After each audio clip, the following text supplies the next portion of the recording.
घाटों में नैनी घाट बाकी सब तलैया। हेलो एवरीवन, क्या हाल चाल। आज की स्टोरी है मणिकर्णिका घाट की।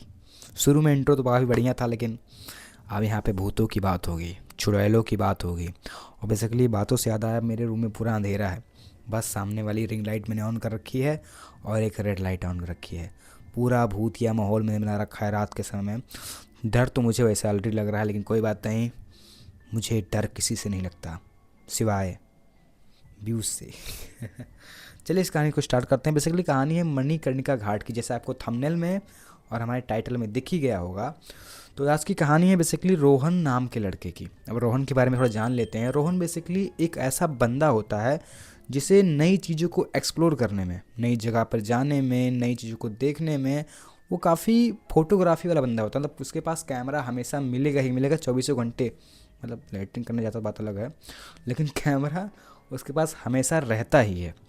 तो वो बेसिकली हर जगह जा चुका होता है। कुलधारा विलेज हो गए, जो भी चीज़ें हो गए, उसको एक्सप्लोर करने जा रहा होता है। लेकिन एक दिन उसके दिमाग में आता है, चलो मणिकर्णिका घाट भी एक्सप्लोर कर लेते हैं ना, वो भी क्यों छूटे, उसको भी देख लें। बट उसे क्या पता था कि उस जगह जाने के बाद ये स्टोरी बनने वाली जो मैं आज आपको सुनाऊंगा।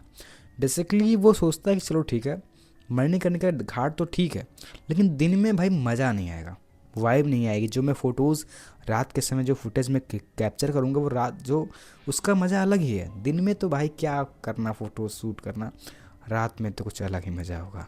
यही सोच कर वो दिन में भाई तो अपने कैमरा मेरे को रेडी करता है, मतलब फुल चार्ज करता है, और रात होते ही अपना कैमरा लेकर उस घाट की तरफ जाना शुरू कर देता है। अब घाट पे जैसे पहुंचता है, पूरे घाट पर बस लाशें जल रही होती हैं। उस चिताओं पे बस लाशें की खून के टपटपाने की आवाज़ें, हड्डियों की जलने की आवाज़ें, और मांस जो चीज़ें हैं एकदम गली जा रही थी जल जल के। वो बस हर चीज़ को देख रहा था, महसूस कर रहा था। उससे पहले मैं आपको बता दूं भाई, वहाँ की एक मान्यता भी है। अगर आपके कोई रिलेटिव्स या जो भी चीज़ें हैं, अगर कोई किसी की लाशें जल रही हैं तब आप वहाँ पर रखें तो आपके साथ कुछ भी नहीं होगा। लेकिन अब फालतू में वहाँ पे सिर्फ एक्सप्लोर करने गए हैं, वहाँ पे मज़ा लेने गए हैं, घूमने गए हैं, तो आपके साथ कुछ ऐसी चीज़ें हो जाएंगी जो अपने सपने में भी नहीं सोचा होगा। ये बस उन चीज़ों को एक्सप्लोर कर रहा था, तभी उसके दिमाग को जैसे उसकी बॉडी को कोई कंट्रोल कर रहा हो। वो स्मेल, वो गंदगी बस उसके दिमाग में भरी जा रही थी। उसे बस कुछ भी नहीं दिख रहा था, उसे बस मन कर रहा था यहाँ से भाग जाऊँ। वो गंदी स्मेल, वो चीज़ें, इससे कोई होता नहीं, कोई नशी वाली चीज़ें कुछ सुंघा दे, ऐसा कुछ लगा था उसे। बस वो उसका दिमाग वहाँ पूरा हैंग हो रहा था। उसे बस सामने एक गेट दिख रहा था जहाँ पूरा अंधेरा था। ऊपर कोई शेर का कोई निशान टाइप का बना होता है, बस उसके दिमाग में वही था। उसको पार करके जाना है बाहर, यहाँ से बाहर निकल लेना है। बस दिमाग में बस उसके वही चल रहा था। ये धीरे धीरे अपने कदमों को बढ़ाते हुए, अपने आप को ऐसे डिसबैलेंस करते जाते हुए जैसे उस कमरे में पहुँचा, वो वहीं पर गिर गया। फिर धीरे धीरे वो हल्का सा बेहोश ही हुआ था। उसे ऐसा लगा उसके पैरों को कोई घसीटते हुए किसी कमरे में लेके जा रहा है। अब धीरे धीरे कुछ देर बाद जब इसकी आँख खुली, तभी अपने आप को पाता है एक रस्सी से उसके हाथ बंधे हुए हैं और एक दीवार से वो सटा कर बस बैठा हुआ है। जब उस रस्सी के तो उसको खींचते हुए जब सब जाता है, देखता है वहाँ पे एक लाश पड़ी हुई है। लाश जिसका सर ही नहीं है, उसकी बस बॉडी ही पड़ी हुई है। वो एक औरत है कोई। ये देखकर वो चीखा, चिल्लाया, बट वहाँ पे कोई भी नहीं था जो इसको बातों को सुन सके, इसके हेल्प कर सके। ये बस चीख रहा, चिल्ला रहा था। तभी सामने से किसी के कदमों की आवाज़ सुनाई दी। काफ़ी रोशनी से भरा वो विचित्र चीज़ की तरफ आ रही थी। धीरे धीरे ये आगे बढ़ता गया। ये बस चिल्ला रहा था हेल्प के लिए, मेरी हेल्प कर दो, मेरी हेल्प कर दो। फाइनली उसे दिखा सामने एक औरत, जो बेसिकली उसकी बॉडी पूरी जल रही थी। धीरे धीरे जलते जलते उसकी तरफ बढ़ रही थी, जिसको वो देख कर डर भी रहा था और मदद भी मांग रहा था। मुझे छोड़ दो, मुझे बचा लो, मुझे छोड़ दो, मुझे बचा लो।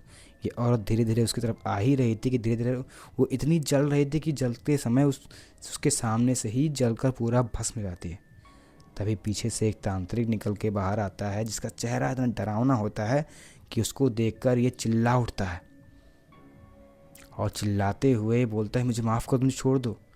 बाबा आते हैं, उसकी भस्म को, जो जल की भस्म बन जाती है लड़की, उसकी भस्म को उठा के अपनी झोली में भर लेते हैं और उसके माथे पे हाथ रखते बोलते हैं, ये जगह तेरे लिए नहीं है, जितनी जल्दी हो सके यहाँ से भाग जा। ये सुनते ही उसके हाथ को खोलते हैं और वहाँ से वो भागना स्टार्ट करता है। भागते भागते एक मंदिर मिलता है उसको, मंदिर में जाके वहीं पे गिर के बेहोश हो जाता है। अगली सुबह जब उठता है तो वहाँ पे काफ़ी चहल पहल हो चुकी होती है। एक पंडित उसके पास आते हैं, उसके पे पानी छिटा मारते हैं, बोलते हैं बेटा क्या हुआ। तब पूरी बातों को वो उस पंडित को बोलता है कि बाबा मेरे साथ ऐसी चीज़ें हुई थी, मैं ऐसा करने यहाँ पे आया था। तो बाबा उसको बहुत डांटते हैं कि बेटा तुम्हारी गलती है, तुमको ये सब जो हमारी रिचुअल्स हैं, जो भी चीज़ें हैं, इसको अंधविश्वास नहीं मानना चाहिए। उनको जो लिमिट्स हैं उसको वहाँ पे छोड़ना चाहिए, तुमको उन चीज़ों में इंटरफेयर नहीं करना चाहिए। बल्कि यहाँ की मान्यता ये है कि रात के समय जो चीज़ें बेसिकली प्राइवेट हैं तो उसको प्राइवेट ही रहने दो, उसको दिखाओ मत, वरना तुम्हारी जान भी इसमें जा सकती है।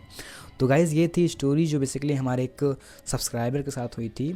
तो अगर आपको लगता है भाई ये कहानी अच्छी है, मतलब अच्छी तो है ही है फ़िलहाल, ये कहानी रियल है कि नहीं है मुझे आप कमेंट करके बताना। फ़िलहाल मैंने ऐसे पढ़ रखी थी तो मैंने आपको बताया है।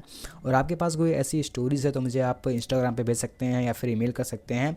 चलिए मिलते हैं अगली ऐसी और हॉरर कहानी के साथ, तब तक के लिए धन्यवाद। जय श्री राम।